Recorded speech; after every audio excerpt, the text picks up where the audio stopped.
Syed Mustafa Khamenei, তাকে আমরা এখনো জনসমক্ষে দেখিনি। গতকালকে তিনি একটা রিটেন একটা স্ক্রিপ্ট দিয়েছেন রাষ্ট্রীয় টেলিভিশনে, ওটা একজন পড়ে শুনিয়েছে। তো এখন মার্কিন যে প্রতিরক্ষা মন্ত্রী হ্যাক্সফিট না যেন কি নাম, উনি বলেছেন যে এই সাইদ মুস্তফা খামেনি গুরুতর আহত হয়েছেন।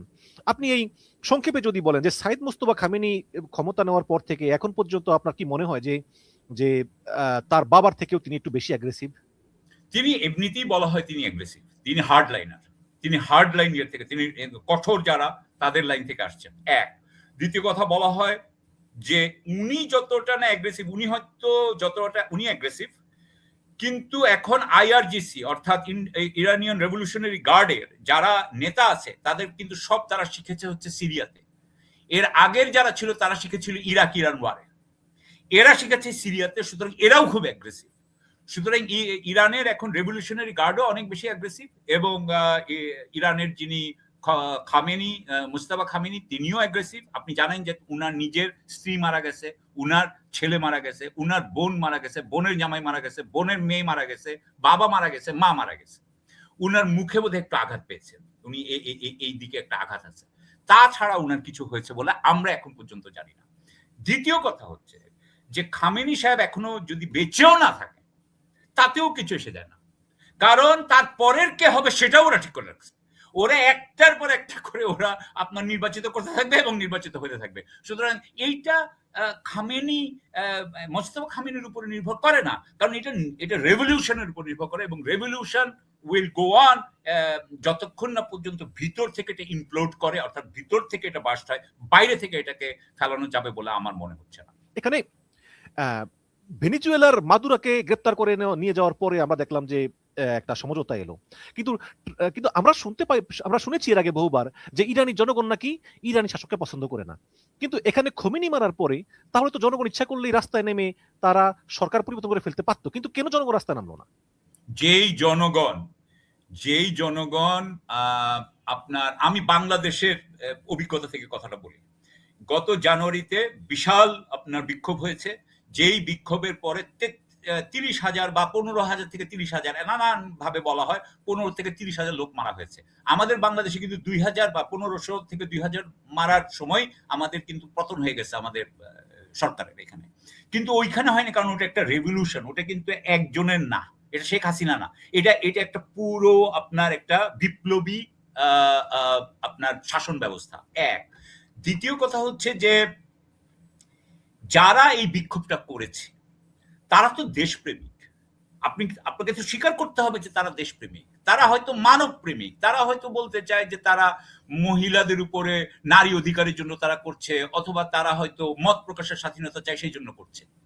যারা দেশপ্রেমিক, যারা নিজেদের প্রতি তাদের একটা আত্মমর্যাদা আছে, না হলে তারা যা দাঁড়াতে পারবে না আপনার বিক্ষোভে।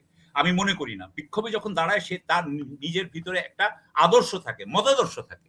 এই আদর্শ মতাদর্শ যার মধ্যে আছে সে তো ইসরায়েলের পক্ষ নিবে না, সে আদর্শের জন্য মৃত্যুবরণ করতে প্রস্তুত, সে মৃত্যুবরণ করতে প্রস্তুত। তার কথা হবে যে আমরা আমাদের সরকারকে ফেলবো, তোমরা না, এবং তোমরা যদি আসো তাহলে আমাদের আমাদের কৌশলে তোমরা আসবা, আমাদেরকে তোমরা সাহায্য করবা, তোমাদের কৌশলে আমরা আসবো না। কারণ আমি মনে করি যে যারা বিক্ষোভ করেছে তারা ইসরায়েলের আপনার চাকর হইতে চায় না। হ্যাঁ, সুতরাং সেই জন্য ওরা যেটা বলেছে ওরা সম্পূর্ণ ভুল করেছে। এই বম্বিংটা করে ওরা বিক্ষোভকারীদের এবং সরকারকে ওরা ঐক্যবদ্ধ করেছে। আজকে ধরেন আমাদের মধ্যে, আমি কথা বলছি যে আমাদের মধ্যে হয়তো অনেক বিভেদ আছে বাংলাদেশে, কিন্তু যেই মুহূর্তে আমাদের উপরে একটা বহিঃশক্তি একটা বোমা ফেলবে, সাথে সাথে কিন্তু পুরো বাংলাদেশ এক হয়ে যাবে, ঐক্যবদ্ধ হয়ে যাবে। এই জন্য আমি ভারতকে ভয় পাই না। সেই জন্য আমি আপনাকে সেই জন্য বলছি একই কথা ওখানে প্রযোজ্য, যে বোমা ফালার সাথে সাথে তারা ঐক্যবদ্ধ হয়ে গেছে, এবং এইখানে আমি মনে করি যে আমেরিকা এবং ইসরায়েল সম্পূর্ণ একটা ভুল ক্যালকুলেশন করেছে। জি, এখন যদি আমরা ফিরে আসি যুদ্ধের দিকে, আমেরিকা ইসরায়েল আক্রমণ করেছে ইরানকে, কিন্তু আমরা দেখলাম যে আমেরিকা তো অনেক দূরে ভৌগোলিকভাবে, আমেরিকাতে আক্রমণ করা সম্ভব না, ইসরায়েলে আক্রমণ করেছে।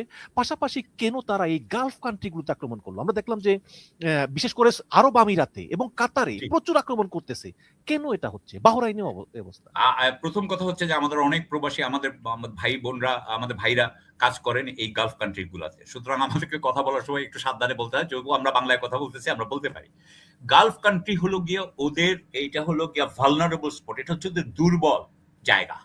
ইসরায়েলকে আক্রমণ করা যতটা না সোজা, তার থেকে অনেক সোজা হচ্ছে আপনার আরব আমিরাতকে, সংযুক্ত আরব আমিরাতকে আক্রমণ করা। সেগুলো আপনি জানেন যে এই গালফ কান্ট্রিজ গুলা হচ্ছে গিয়ে হরমুজ স্ট্রেটের ঠিক পশ্চিম দিকে, অর্থাৎ এটা তাদের থেকে মাত্র খুব কাছে। আপনার সংযুক্ত এই উপসাগরীয় 6টি দেশ তাদের খুবই কাছে, সুতরাং তারা এই দুটাকে আক্রমণ করা তাদের জন্য অনেক সহজ। দ্বিতীয় কথা হচ্ছে যে আপনি জানেন যে এই বাহিনী, এই দেশগুলার আসলে কিন্তু নিজস্ব কোনো তেমন মানে শক্তিশালী কোনো সামরিক বাহিনী নাই। হ্যাঁ, আরবরা আসলে আরবদের এটা অন্য কারণ, কিন্তু আরবরা আসলে সামরিক বাহিনী, সেনাবাহিনী তৈরি করতে পারে নাই। সেই জন্য তারা ধরেন পাকিস্তানের সাথে সৌদি আরব করে অথবা করে, এগুলো করে, হ্যাঁ, নিজেরা কিন্তু সেনাবাহিনী তৈরি করতে পারে না।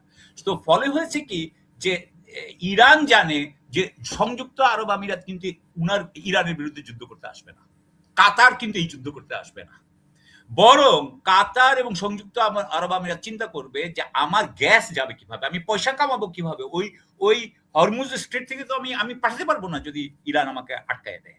সুতরাং ওরা ছিল দুর্বল, এই জন্য সে ওদেরকে আক্রমণ করেছে। আরেকটা কথা হচ্ছে যে যেটা ইরানিয়ানরা বলে যে এই দেশগুলা, এই 6টা দেশ এবং এর সাথে জর্ডানও আমাদের যোগ করতে হবে, এই দেশগুলা আসলে কার সম্পদ, কার সম্পত্তি? এগুলো আমেরিকার সম্পত্তি। আমেরিকার সম্পত্তি, যেগুলো কিন্তু মানে আপনার যাদের ডিফেন্স, যাদের প্রতিরক্ষা ব্যবস্থা খুবই দুর্বল। সুতরাং আমি যদি তাদেরকে আক্রমণ করি, এবং আপনার সবচেয়ে আপনি দেখেন যে সব আপনার আমেরিকার যতগুলো আপনার আছে ঘাঁটি আছে, সেগুলো সব এই সমস্ত দেশে, সৌদি আরব, কাতার, বাহরাইন, এসব দেশে। হ্যাঁ, তো এই দেশগুলোকে আমি যদি একেবারে পরাস্ত করতে পারি এবং তাদেরকে যদি আমি বুঝাতে পারি, তাহলে আমেরিকাও এখান থেকে চলে যায়। আমেরিকা যদি এখান থেকে চলে যায়, আমেরিকার বাহিনী, সেনাবাহিনী যদি এখান থেকে চলে যায়, তাহলে তারা কিন্তু অনেক বেশি দুর্বল হয়ে যাবে। তারা অথবা দুর্বল হবে বা অথবা মধ্যপ্রাচ্যের উপরে আমেরিকার নিয়ন্ত্রণ অনেক কমে যাবে। সুতরাং সেই হিসাবে আমি মনে করি যে ইরানের এই আক্রমণ করাটা হচ্ছে কি খুবই কৌশলগতভাবে খুবই সাকসেসফুল এবং সফল হয়েছে। এবং আরেকটা কথা বলে শেষ করব। এইখানে এই দেশগুলার রাজা যারা আছে, আপনার রাজবংশ আর কি, হ্যাঁ, এদের উপরে এদের যারা আপনার দেশের নাগরিক, মানে আমি এদের দেশের নাগরিক বলতেছি, আমি প্রবাসীদের কথা বলছি না, আমি নাগরিকের কথা বলছি। নাগরিকরা তো দেখে যে তাদের রাজবংশগুলো সব ইসরায়েলের অনুগত, এবং ইসরায়েল এবং প্যালেস্টিনিয়ানদের বিপক্ষে, মানে প্যালেস্টিনিয়ানদের পক্ষে তারা কাজ করতে পারছে না। প্যালেস্টিনিয়ানদের পক্ষে একমাত্র যুদ্ধ করছে ইরান। সুতরাং ওদের এই রাজবংশগুলার কিন্তু ওদের দেশের মধ্যেও তাদের পপুলার সাপোর্ট তেমন নাই। সুতরাং তারা ইরানের বিরুদ্ধে বিশাল একটা যুদ্ধ করবে, এইটার ব্যবস্থা করা যাবে বলে আমরা মনে করি না, এবং ইরান মনে করে না। সুতরাং সেই হিসাবে যেহেতু এই রাজবংশগুলো খুব জনপ্রিয় নয়, এই রাজবংশগুলাকে মানুষ মনে করে যে তারা ইসরায়েলের অনুগত, এবং এইগুলোর যেহেতু প্রতিরক্ষা ব্যবস্থা দুর্বল, এবং এইগুলো যেহেতু খুব কাছে, সেই জন্য এখানেই আক্রমণটা হয়েছে। যদিও মাসুদ পেজিশকিয়ান, ইরানের প্রেসিডেন্ট, তিনি বলেছেন যে 3-4 দিন আগে আমরা ক্ষমা চাই, আমরা আক্রমণ করব না, বাট তারপরেও আসলে আক্রমণ চলছে। আমার মনে হয় যে প্রেসিডেন্টের কথা আসলে রিপাবলিকান গার্ডরা শুনতেছে না। না, প্রেসিডেন্টের কোনো ক্ষমতা নেই। না, প্রেসিডেন্টের এই অবস্থায় প্রেসিডেন্টের ক্ষমতা খুবই কম। প্রেসিডেন্ট আপনি যে বক্তব্যটার কথা বললেন, বক্তব্যটা দেওয়ার পরের দিনই সে আবার বক্তব্য ঘুরিয়েছে বলে আমি যতদূর শুনেছি। সুতরাং পেজিশকিয়ান, যেমন আমি আপনাকে একটা উদাহরণ দিই, কয়েকদিন আগে ট্রাম্প কিন্তু ভ্লাদিমির পুতিনকে ফোন করেছিল যে এই যুদ্ধ থেকে কিভাবে এটা শেষ করা যায়, কারণ তারা এখন যুদ্ধের খুঁজতেছে, মানে আপনার বের হয়ে আসা। তো পুতিন কি করেছে? পুতিন ফোন করেছে পেজিশকিয়ানকে। তো পেজিশকিয়ানকে ফোন করার কারণটা কি? কারণটা হচ্ছে যে পেজিশকিয়ানের হাতে কোনো ক্ষমতা নেই। সুতরাং পেজিশকিয়ানকে ফোন করে সে বলবে যে পেজিশকিয়ান তো আমাকে কিছু বললো না, হয়ে গেল। তো পুতিন তো চাচ্ছে যুদ্ধ চলুক আরো। পেজিশকিয়ানের এখন কোনো ক্ষমতা নেই, ক্ষমতা হচ্ছে গিয়ে আপনার আইআরজিসির হাতে। একেবারে স্পষ্টতই এখন এটা ওদের যে যুদ্ধ অবস্থা হবে, সেই যুদ্ধ অবস্থা হইলে রেভলিউশনারি গার্ড, এবং রেভলিউশনারি গার্ডের পরে যখন আপনার ওর উপরে যদি সেনাবাহিনী আসে, তাহলে ওদের সেনাবাহিনী, এই দুইটা বাহিনীর হাতেই এখন সমস্ত ক্ষমতা বলে মনে করা হয়। এখানে ওই আইআরজিসি কে পুরো কন্ট্রোল করতেছে সাইদ মুস্তফা খামেনি, এখানে প্রেসিডেন্টের অতটা ক্ষমতা নাই বলে আপনি মনে আমার করেন? হ্যাঁ, এমনিতেও আসলে আইআরজিসির উপরে কিন্তু প্রেসিডেন্টের ক্ষমতা থাকে না ওনাদের সিস্টেমে এটার ক্ষমতা থাকে সুপ্রিম লিডারের। সুপ্রিম লিডার মানে কিন্তু একজন না, সুপ্রিম লিডারের কিন্তু বিশাল অফিস আছে, মানে তার কিন্তু একটা প্রক্রিয়া আছে, সেখানে কিন্তু অনেক মানুষ চাকরি করে। আপনি মনে করেন না যে একজনের কাছে আইসা ইয়ে দেয়, এখানে হাজার হাজার লোক চাকরি করে আপনার সুপ্রিম লিডারের অফিসে।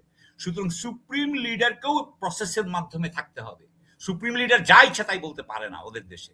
সুতরাং আমি বলবো যে এখানে আসলে সবচেয়ে ক্ষমতাধারী হচ্ছে কি আইআরজিসি, এবং বলা হচ্ছে যে এই যে মুস্তফা খামেনি হইলেন, মুস্তফা খামেনি কিন্তু আয়াতুল্লাহ না, উনি কিন্তু আয়াতুল্লাহ হন নাই, উনি কিন্তু হাইয়েস্ট লেভেলের কিন্তু উনি আপনার মৌলানা বলবো না কি বলবো আপনার, উনি কিন্তু না, উনি কিন্তু স্কলার না ওই লেভেলের। সুতরাং তারপরে উনি সুপ্রিম লিডার হয়েছেন, কারণ হচ্ছে উনাকে সাপোর্ট করতেছে ইরানিয়ান রেভলিউশনারি গার্ড, বাসিজ এবং অল সিকিউরিটি কম্পোনেন্টস এবং হার্ড লাইন ক্লারিক্স, এই জন্যই উনি হয়েছেন। সুতরাং উনার যে কৌশল তার সাথে যে আইআরজিসি কৌশল সম্পূর্ণ এক হবে সেটা আমরা ধরে নিতেই পারি।